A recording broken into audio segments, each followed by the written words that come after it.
নমস্কার বন্ধুরা, কেমন আছো সবাই? আশা করছি সবাই ভালো আছো, ভালো থাকার চেষ্টায় আছো, পজিটিভ এনার্জিতে থাকার চেষ্টা করছো। আমি আজ আবারও চলে আসলাম তোমাদের জন্য একটা নতুন রিডিং নিয়ে। প্রথমেই বলে রাখি, এই রিডিং পুরোপুরি জেনারেল রিডিং, টাইমলেস রিডিং।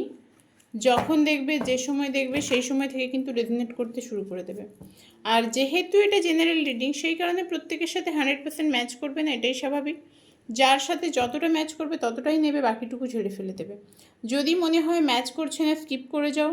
জোর করে নিজের ওপর চাপিয়ে নেওয়ার চেষ্টা করো না, কারণ এটা তোমার পার্সোনাল রিডিং নয়। যারা পার্সোনাল রিডিং নিতে চাইছো তারা হোয়াটসঅ্যাপে বুকিং করে নিতে পারো। এখন পুরো শ্রাবণ মাস জুড়ে কিন্তু 111 অফার চলছে। 111 3টে কোয়েশ্চেনের অ্যান্সার তোমরা পাবে। তো যারা এই অফার নিতে চাইছো তারা বুকিং করে নিতে পারো। এছাড়া বিভিন্ন ক্রিস্টাল প্রোডাক্টের ওপরে থাকছে 10% অফ, সেটা যে কোনো ধরনের প্রোডাক্ট হতে পারে। তো 10% অফে তোমরা পাবে শ্রাবণের জন্য, শ্রাবণ মাসে।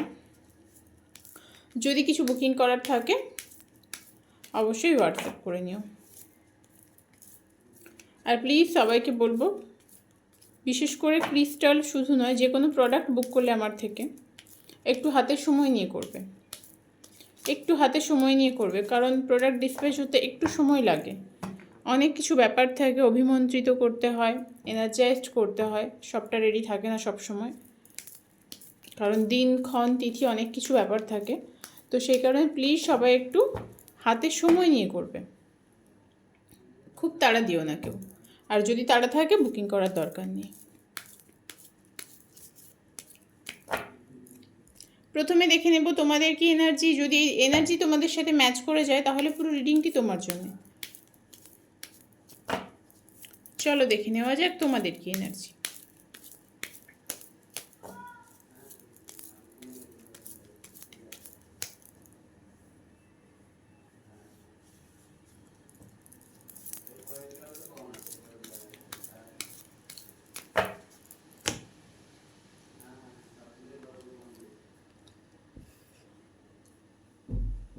এই এনার্জি যদি তোমার সাথে ম্যাচ করে তাহলে পুরো রিডিংটি তোমার জন্য। এটা যেহেতু টাইমলেস রিডিং, তোমরা যে সময় দেখো না কেন তোমাদের সাথে কিন্তু রেজোনেট করবে। আর যদি মনে হয় এনার্জি ম্যাচ করছে না, স্কিপ করে যাও, কারণ এখানে জোর করে নিজের ওপর চাপিয়ে নিয়ে নিজের মনে অশান্তি তৈরি করবে না। এটা তোমার পার্সোনাল রিডিং নয়। প্রত্যেক মানুষের এনার্জি আলাদা। আমি চেষ্টা করি ওভারঅল একটা গাইডেন্স তোমাদের কাছে পৌঁছে দেওয়ার রোজ দিন। প্রথমে যেটা বলবো, তোমরা এই মুহূর্তে না প্রচণ্ড দোটানায় ভুগছো, প্রচণ্ড দুটো সিচুয়েশানে ফেসে আছো মারাত্মকভাবে।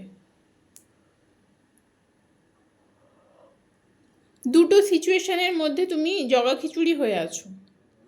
এই মুহূর্তে তোমার যে এনার্জি, সেটা হচ্ছে তুমি দুটো সিচুয়েশানের মধ্যে মারাত্মকভাবে ফেসে আছো, যেটা তোমার জন্যে ভীষণ যন্ত্রণাদায়ক। আজকে যারা রিডিংটা দেখছো, অনেকের ফ্যামিলি আছে, অনেকের বেবি আছে, অনেকের ফ্যামিলি, অনেকের বেবি আছে, তোমাদের সম্পর্কে কোনো বেবি আছে।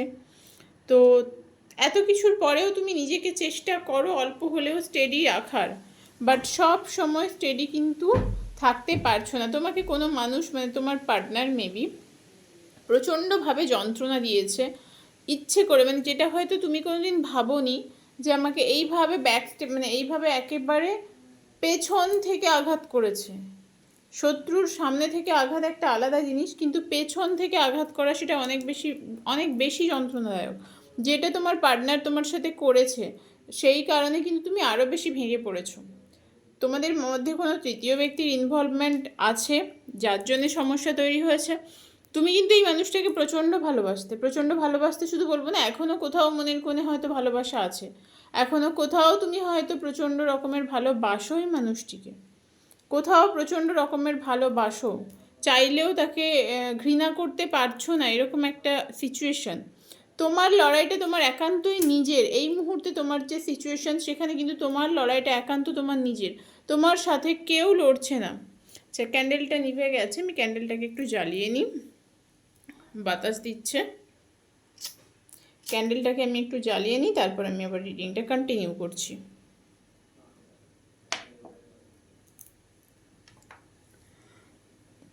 আমি যে জায়গাটায় ছিলাম সেটা হচ্ছে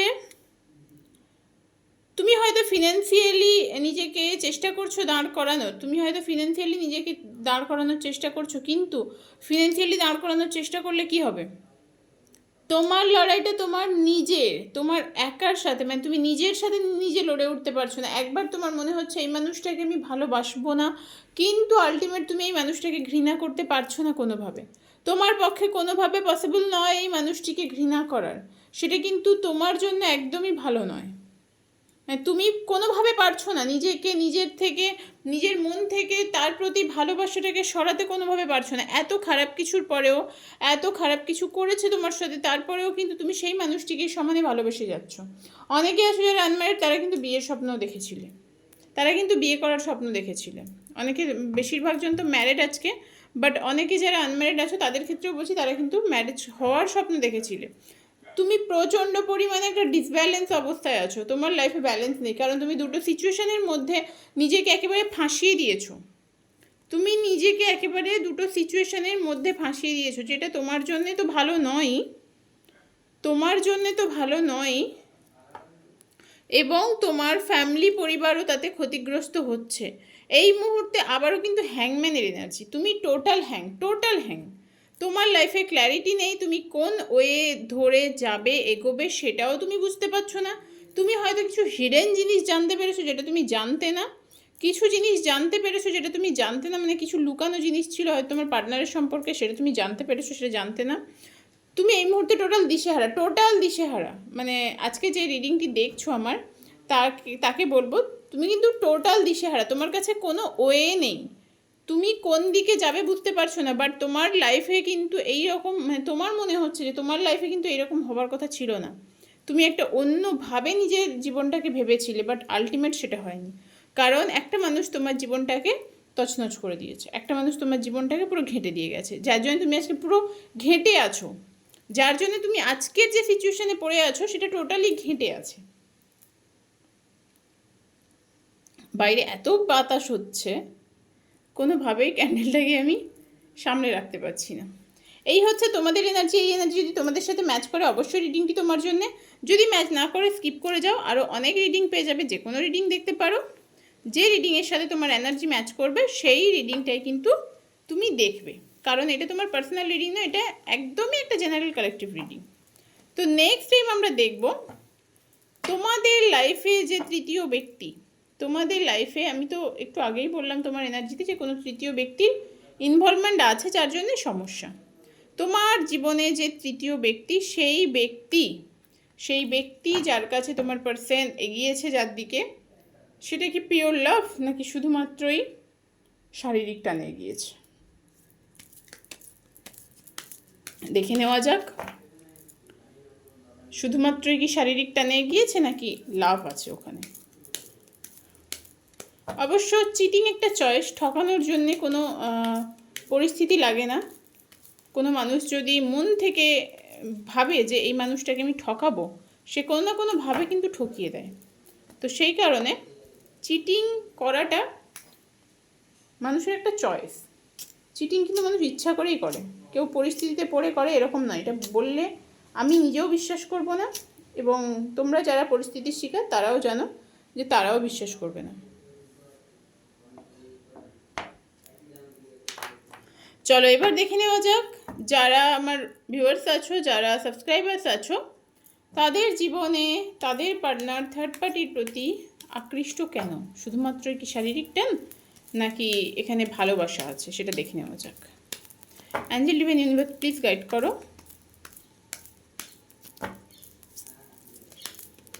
চলো দেখে নেওয়া যাক।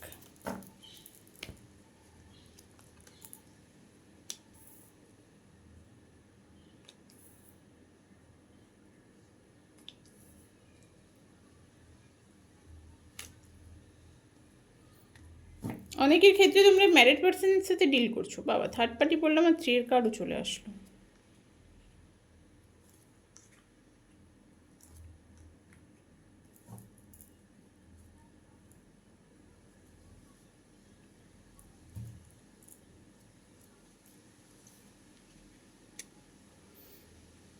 এতক্ষণ ধরে ওয়েট করছিলাম যে লাস্ট এনার্জি কি আসবে।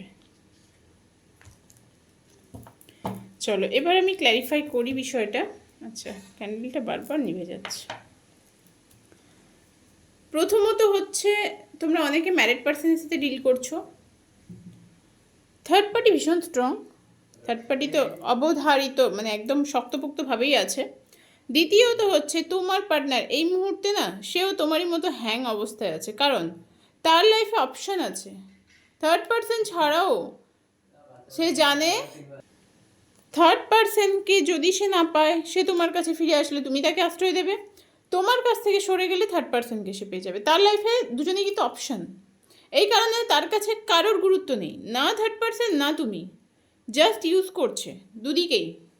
এবং হতে পারে তোমার পার্টনারের ফিজিক্যাল হেলথ ইস্যু কিছু আছে অনেকের ক্ষেত্রে। তোমার পার্টনার তোমার থেকে অনেক কিছু হাইড করেছে, যেমন থার্ড পার্সনের থেকেও কিন্তু ঠিক একইভাবে অনেক কিছু হাইড করেছে থার্ড পার্সনের থেকে। সেমভাবে কিন্তু সে থার্ড পার্সনের থেকেও অনেক কিছু হাইড করেছে। অনেকে হয়তো থার্ড পার্সন তোমাকে ছেড়ে থার্ড পার্সনকে হয়তো ম্যারেজও করে ফেলেছে, অনেকের ক্ষেত্রে, সবার ক্ষেত্রে নয় এটা, অনেকের ক্ষেত্রে। বাট এখানে লাভের থেকে অ্যাট্রাকশন অনেক বেশি। ফিজিক্যাল নিডস ফিল আপ করার জন্যে এই মানুষটি কিন্তু থার্ড পার্সনের প্রতি অ্যাট্রাক্টেড, এবং সেখানে তার সেটা ফিল আপ হচ্ছেও। এখানে কিন্তু তোমাকে যেমন ঠকাচ্ছে, তোমাকে যেমন ঠকিয়েছে, সে কিন্তু তৃতীয় ব্যক্তিকেও সে ঠকিয়েছে। কারণ তার কাছে দুটোই কিন্তু অপশান, কোনোটাই পিওর লাভ নয়, সেটা তোমার ক্ষেত্রেও নয়, তৃতীয় ব্যক্তির ক্ষেত্রেও নয়, কোনোটাই পিওর লাভ নয়, জাস্ট অপশান। তোমার সাথে হয়তো খুব ঝগড়া ঝামেলা লড়াই করেছে, চেয়েছে বারবার সম্পর্কটা ব্রেক করতে, এবং সে এটা চেয়েছে যে তুমি যাতে নির্দ্বিধায়, মানে নির্বিঘ্নে ব্রেক করে দাও। আলটিমেট তার কিন্তু থার্ড পার্সনের প্রতি কোনো লাভ নেই, কোনো ভালোবাসা দেখতে পাচ্ছি না। নিজের স্ট্রেংথকে বাড়িয়েছে সে, কারণ সে নিজেকে ভীষণ স্টেবল ভাবে, সে যা খুশি করতে পারে, মানে যা ইচ্ছে সে করবে, এরকম একটা চিন্তাভাবনা তার।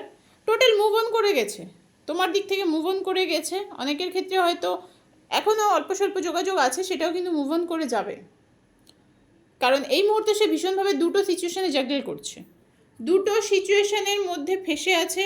তুমি যেমন দুটো সিচুয়েশানে ফেসে আছো, কারণ তুমি ক্ল্যারিটি পাচ্ছ না। তোমার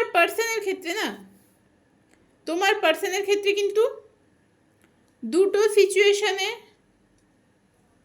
ফেসে নেই, সে দুটো সিচুয়েশনকে ব্যালেন্স করতে চাইছে। সে ভাবছে আমি দুদিক নিয়ে চলবো, সেটা তো হয় না। আর সেই কারণে সে তোমার থেকে যখনই দুদিক নিয়ে চলতে পারছে না, তোমার থেকে মুভ অন করতে চাইছে, তোমার থেকে সরে যেতে চাইছে। এই মানুষটির একটা সময় মনে হয়েছিল যে আমার লাইফে পিওর লাভ আসবে, আমি ভীষণ ভালো থাকবো, আমি মানে সব দিক থেকে ভালো থাকবো ভীষণভাবে।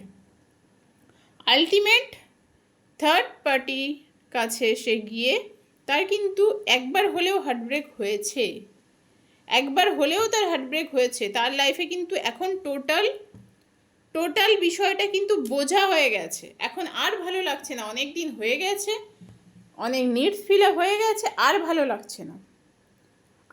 লাগছে না, টোটাল বোঝা হয়ে গেছে। এখন কিন্তু পাস্টের দিকে ভাবছে, মানে পাস্ট তোমার কাছে ফিরে আসার কথা ভাবছে, সেটা বলবো না, পাস্টের কথা ভাবছে, যে পাস্টে আমি এই করেছিলাম, আমার সাথে এই হয়েছিল, সেটা হয়তো মনে হয় অনেক ভালো ছিল, এখন যে সিচুয়েশান তার থেকে হয়তো পাস্টটা অনেক বেটার ছিল এখন মনে হচ্ছে। বাট এখন মনে হলে তো কিছু করার নেই, তুমি নিজের কর্ম তৈরি করেছো, তুমি নিজেকে শেষ করেছো, তুমি নিজেকে নষ্ট করেছো, খারাপ জায়গায় নিয়ে গিয়ে দাঁড় করিয়েছো, তো এখন ভাবলে তো কিছু হবে না। এই মানুষটি কিন্তু তৃতীয় ব্যক্তি থেকেও একদিন মুভ অন করে যাবে, তার যখন নিডস ফিল আপ হয়ে যাবে, তার চাহিদা পূরণ হয়ে গেলে সে কিন্তু তৃতীয় ব্যক্তি থেকেও সরে আসবে, যেভাবে তোমাকে ঠকিয়েছে, তোমার থেকে সরেছে, তৃতীয় ব্যক্তি থেকেও ঠিক সেভাবে সরে আসবে। আর সেদিন কিন্তু তার জীবনে টোটাল অন্ধকার নেমে আসবে, কারণ সে যা যা করে বেড়াচ্ছে, একটা সময় আসবে যে কোনো মানুষকেই সে পাশে পাবে না, পুরো দিশেহারা হয়ে পড়বে। এটাই তার ভবিতব্য, পুরো দিশেহারা হয়ে যাবে, কারণ সে কোনো মানুষকে মন থেকে ভালোবেসে থাকেনি, না তোমাকে না তৃতীয় ব্যক্তিকে। তো এই হচ্ছে তোমাদের পার্সনের বর্তমান অবস্থা। কার কার সাথে ম্যাচ করলো, রেজনেট করলো, অবশ্যই কমেন্টস করে জানিও। যার যার সাথে ম্যাচ করলো, ভালো এনার্জি ইউনিভার্সের কাছে ক্লেম করো। খুব শিগগিরই আবারও নেক্সট রিডিংয়ে দেখা হচ্ছে। আজকের মতো এইটুকুই।